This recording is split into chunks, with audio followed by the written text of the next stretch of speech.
Ibuhos ang lahat ng makakaya natin. Ganon pa din naman, tatapusin niya rin tayo.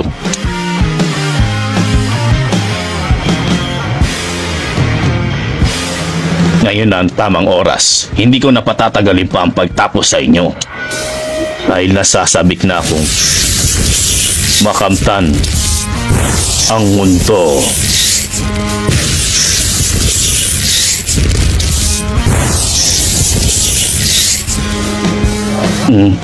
Masyado yata siyang nagmamadali na tapusin tayong lahat. Hindi niya alam na nandito pa kayong dalawa na pwedeng humarap sa kanya. Ano naman ang ibig mong sabihin? Dalawa kami ang pwedeng humarap sa kanya.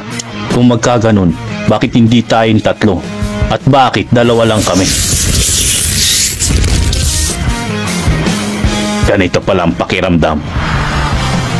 Ang pakiramdam na hindi masukat-sukat na kapangyarihan na tinataglay mo. Ngayon, ihahanda ko na ang magiging katapusan nyo.